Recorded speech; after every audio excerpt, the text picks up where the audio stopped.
Sadio Mane has officially left Liverpool after 6 years at the club. He has left for, including add-ons, it comes to around 40 million. So I think just shy of what, or just over what we got him for. Or maybe just shy, I can't remember. It's around the price we got him for from Southampton all them years ago. But Jack, it's a sad day, but as Klopp said, he's leaving a Liverpool legend, and you've got to appreciate what he's done for the club.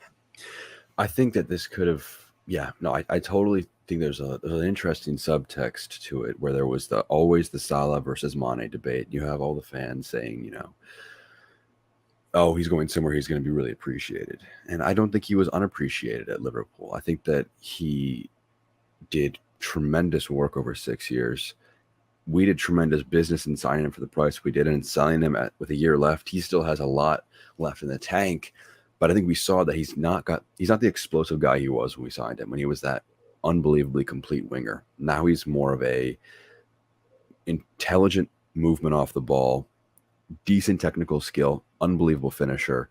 He'll thrive in a Bayern side that will dominate possession, and he'll be able to kind of change the way he plays a little bit to tailor his career change as well. So I think it's just a great bit of business, and I wish that we had made a signing or two that maybe we should be appreciative of Darwin Nunez and make him, and that should counteract it. But it almost feels like there's a doom and gloom aspect to it of us letting him go, when it feels like this is the perfect decision for all parties. I've said that for weeks now. I think that you have to have refreshment, not just for individuals, but for a squad. It's sad that it's a guy who has to go that I have a deep connection with, but it was going to be somebody eventually. And I think it was a really, really good career. I'm happy that it happened. And I wish him truly the best at Bayern. I think he's going to be unbelievable there. He could be one of the best, if not the best player at Bayern next few years. And that's a big, big deal for him. But Tino, it's sad to see him go, but there was reports he was asking for 400 grand a week. His new wage at Bayern Munich's 360 grand a week. It had with them, that wages involved, it had to happen, didn't it? Yeah, the wages that the reported, we were never going to pay that price. If we're not paying it for Mane or Virgil or any of the other big stars, Salah or Virgil or any of the other big stars in our side, we're not going to do it for Sadio.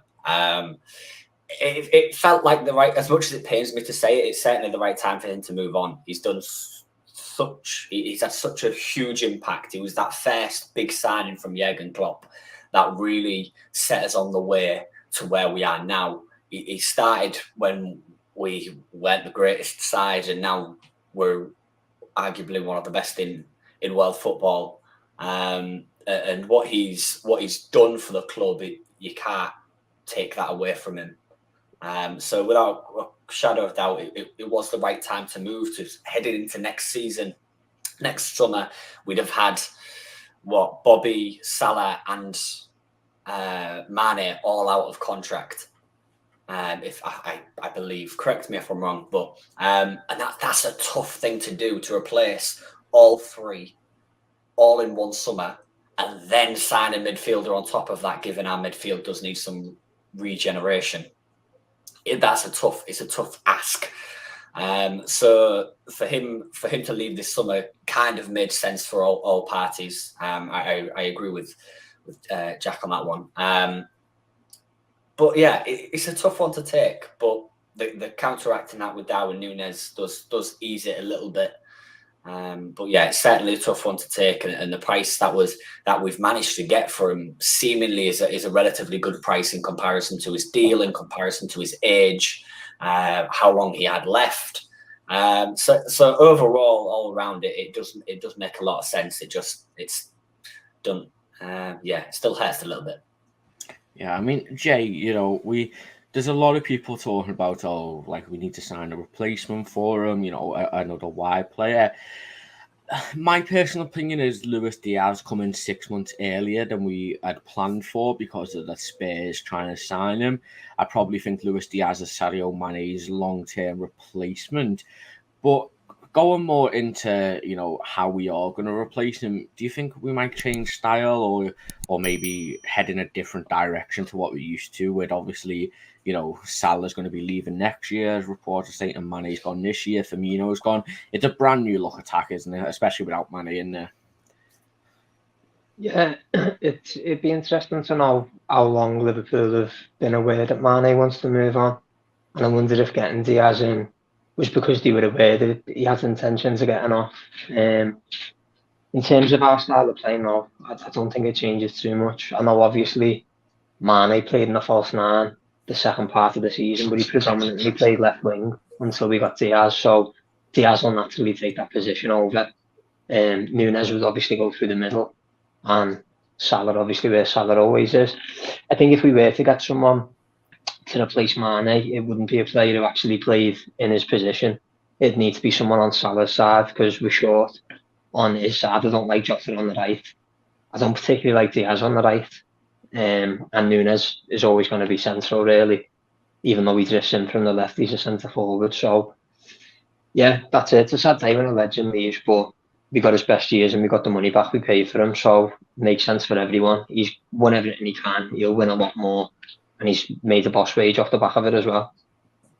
Yeah, definitely. Before we go on to the next one, I'm just going to go around and ask everybody what their favourite Sadio Mane moment is. Jack, I'll let you think about this, but everyone else can think about it too. My favourite moment is probably his Bayern Munich goal. I think, he said that was his one of his favourite goals, and I think, that goal really propelled us to the final that year. So it was a stunning goal and a great moment. But Jack, I'll go with you. I don't know the exact year because he did it so many times. It might have been the season opener against Arsenal, not on his debut, but when he kind of gets the ball on the left wing, drives the defender a little bit, cuts inside. He's just inside the penalty area, but on the far left side, and he hits it with his right, and it just beautifully curls and catches the side netting on the far corner, and he kind of just tails off for a celebration.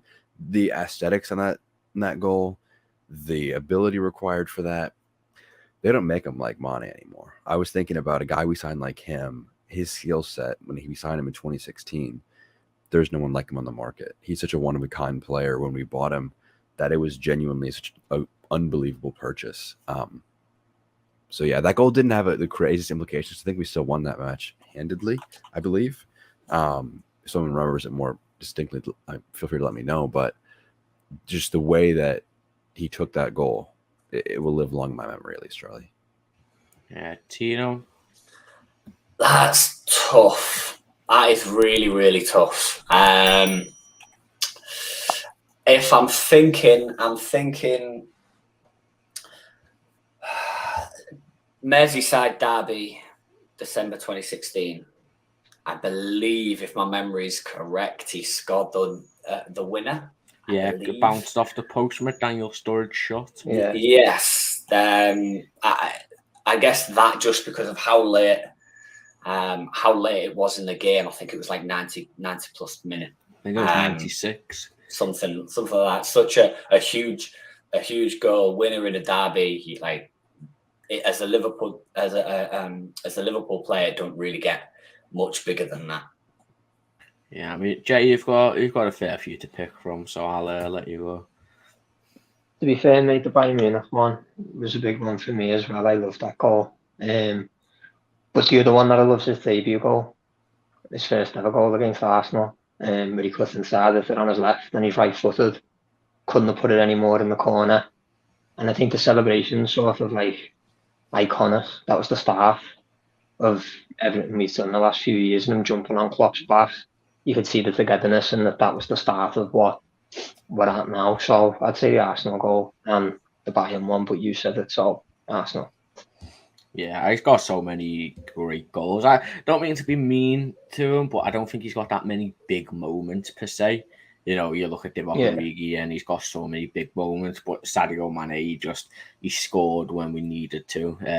Another amazing goal was one against Manchester City, when about 5 seconds before he hit the exact same shot and it hit the bar. and then he done it again and put it in the top corner. So was that the left-footed one? Yeah. Yeah. I was thinking of that, but I didn't know it was against. Yeah, it was that 4-3 game. Yeah, so it's sad to see Mane leave. He is a Liverpool legend. We all love him, but it felt like it was the right time to part away from him, and we wish him all the best.